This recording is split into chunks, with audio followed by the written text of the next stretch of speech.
Oke, welcome again to my YouTube channel. Kali ini saya akan berbagi tentang jual foto asal jepret hasilkan 3 juta. Ini pengalaman saya pribadi. Oke. Jual foto asal jepret ini memang banyak dipromosikan ya di internet begitu, untuk menarik orang-orang agar tertarik dengan bisnis ini begitu. Ada yang percaya, ada yang tidak. Tapi ini pengalaman saya. Jadi total penghasilan saya kalau saya rupiahkan jadi seperti ini. Jadi ini totalnya. Begini teman-teman. Mungkin kita bertanya-tanya ya, benarkah ini kok bisa? Mungkin begitu. Saya sendiri itu dulunya tidak tertarik dengan bidang fotografi, tidak menyukai memang, dan juga tidak tahu tentang bagaimana teknik fotografi. Tapi saya tiba-tiba tertarik itu ketika melihat teman foto-foto pakai HP-nya Xiaomi waktu itu. Hasil fotonya itu saya lihat ternyata foto itu juga seni ya. Karena waktu itu saya sedang aktif di dunia kepenulisan fiksi. Akhirnya saya pun nyoba-nyoba begitu. Kok kebetulan saya itu beli HP yang saya cari itu sebenarnya yang baterainya kuat. Waktu itu baru ada HP Asus Zenfone Max 3 Pro. Ternyata HP itu kameranya itu ada mode Pro-nya. Nah, sejak itulah saya mengenal 3 expose, shutter speed, ISO, dan f ya, aperture. Nah, kembali ke topik ini teman-teman. Benar nggak jual foto asal jepret itu bisa hasilkan uang dolar atau bahkan seperti yang saya alami 3 juta? Jadi begini, kata asal jepret ini bukan sembarang ungkapan ya. Jadi maknanya itu multitafsir. Jadi ibaratnya teman-teman, misal begini, ada orang yang sudah mungkin 10 tahun atau 15 tahun atau 20 tahun bekerja di restoran sebagai chef gitu. Kemudian dia pulang kampung, lalu dia buka warung, terus dia bilang, aku jual makanan asal masak aja laku, misalkan begitu. Ya, itu benar sih emang asal masak. Sama seperti fotografer begitu. Fotografer yang sudah 15 tahun jadi fotografer, terus kemudian dia upload fotonya ke Microstock, terus dia bilang foto asal jepret laku, misalkan begitu. Ya memang asal jepret, cuma kan asal jepretnya beliau itu kan sama kayak asal masaknya chef tadi. Tidak sama kan dengan pemula. Nah, bagaimana dengan saya sendiri? Saya sendiri karena awalnya tidak tahu memang dengan fotografi dan baru tertarik saat itu, kalau nggak salah sekitar tahun 2018. Saya memang langsung mulai bisnis Microstock waktu itu, upload ke Shutterstock. Ditolak karena HP-nya itu kualitas fotonya tidak sebagus yang sekarang ya. Kemudian saya upload di Microstock lain, IM waktu itu, ternyata banyak yang diterima. Cuma IM itu kan semacam agennya agen gitu ya. Jadi foto yang kita upload di sana oleh IM itu dijual lagi ke Adobe, ke Getty, ke Alamy, kayak gitu. Dan bagi hasilnya kecil banget. Jadi satu foto yang punya saya yang laku itu hanya diberi sharing profit itu 0,01 dolar. Berarti 150 rupiah kalau sekarang. Hanya segitu. Cuma karena saya menyukai seni ya. Sebelumnya kan fiksi, fotografi ini saya anggap sebagai seni, hobi begitu. Saya pun lanjut upgrade diri. Jadi yang saya lakukan itu bukan hanya asal jepret jual, bukan begitu. Tapi saya juga sebagaimana dulu ketika latihan menulis fiksi. Jadi caranya itu saya banyak melihat karya profesional, karya fotografer profesional begitu. Dengan melihat karya mereka, maka itu membangun insting saya terhadap fotografi dan meningkatkan intuisi saya di bidang seni ini. Dan itu yang dulu yang saya lakukan ketika menulis. Jadi bahasa kan ya, fotografi itu kan sama kayak menulis, sama kayak pidato juga, itu kan bahasa. Kalau kita tinggal di Jawa, logat kita terpengaruh oleh orang Jawa. Kalau kita sering baca para penulis surrealis misalkan, karya kita akan terpengaruh. Begitu juga dengan fotografi, itu yang saya yakini. Sehingga saya banyak melihat foto-foto para profesional. Nah, karena saya mainnya di microstock, maka fotonya yang saya lihat ya di microstock. Membuka website Shutterstock atau 500px atau Adobe dan melihat karya-karya yang ratingnya di atas di sana. Sambil lalu juga saya nonton video tutorial tentang fotografi. Terkadang bukan tutorial teknis kadang, tapi bagaimana mindset seorang fotografer, bagaimana time manajemennya, bagaimana lifestyle-nya, begitu. Kalau di Indonesia itu Mas Bimo, itu saya sering tonton, terus Mas Rizky, Mas Fajrul juga. Kalau di luar negeri itu banyak banget yang saya sering nonton, kadang POV juga.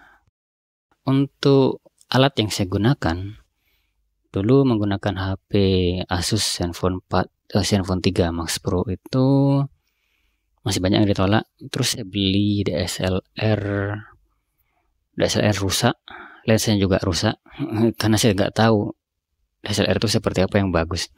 Jadi sudah pada jamuran, sensornya juga jamuran, butuh saya beli 1 juta berapa gitu. Tapi ternyata banyak juga yang diterima dari kamera itu, dan bahkan ada yang laku kalau nggak salah. Kemudian saya upgrade lagi ke Nikon D3200, di atasnya sedikit. Itu pun juga bermasalah, sensornya juga kayak berat gitu kalau nggak salah. Tapi dengan kamera itu saya banyak sekali ambil foto asal jepret, begitulah istilahnya. Asal jepret upload begitu sampai banyak banget. Bukan hanya di IM ketika saya pakai DSLR, tapi di Shutterstock juga. Tapi sama pun 5.3 berarti. Termasuk 500px, tapi di 500px itu hanya satu yang di approve. Kemudian sempat vakum saya, tapi jadi semangat lagi ketika saya mendengar Mas Bimo itu cerita bahwa foto beliau tuh ada yang ditolak katanya di Shutterstock. Terus ada juga yang cerita di grup itu pakai full frame ditolak katanya di Shutterstock begitu. Nah, itu bikin saya semangat. Ternyata saya tidak sendiri begitu. Karena foto saya kan banyak yang ditolak kan karena kamera yang jelek begitu. Nah, pada tahun 2002 atau 2003 kalau nggak salah, 2002 kayaknya. Saya itu beli kamera mirrorless Nikon 1J5. Nah, sejak saat itulah niat saya itu awalnya ingin upgrade ke video karena ada 4K-nya kan di situ. Ternyata setelah saya beli ditolak di sana karena kualitas katanya begitu. Terus saya pun belajar tentang videografi. Nah, barulah saya paham tentang FPS frame rate. Ternyata 4K-nya Nikon 1J5 itu frame rate-nya hanya 15 fps. Ya jelas tidak diterima begitu. Tapi lumayan, hampir 100% selalu diterima fotonya. Untuk video tidak selalu. Dan dari kamera ini ada video yang laku di Pond 5.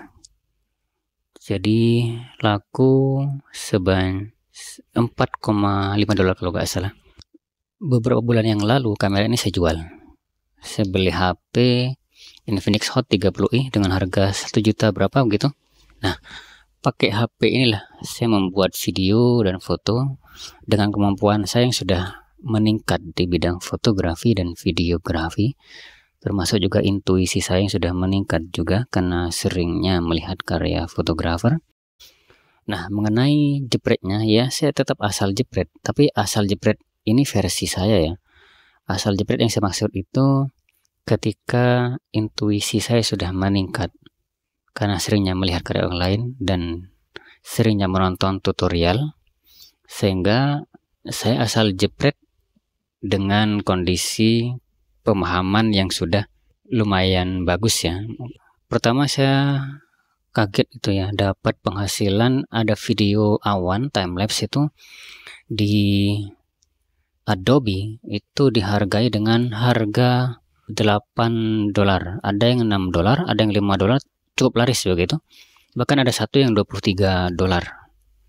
Ya, akhirnya langsung saya PO begitu. Terus di Pond5 saya itu dapat dari AI ya, kan ada program baru di Microsoft itu, aset kita itu digunakan untuk melatih mesin AI dan kita diberi hadiah dari situ. Kalau di Shutterstock itu sebutannya contributor fund. Jadi bagi foto dan video kita yang diberi label di sana data licensing. Tapi kecil di sana, saya dapat $7 saja kalau nggak salah.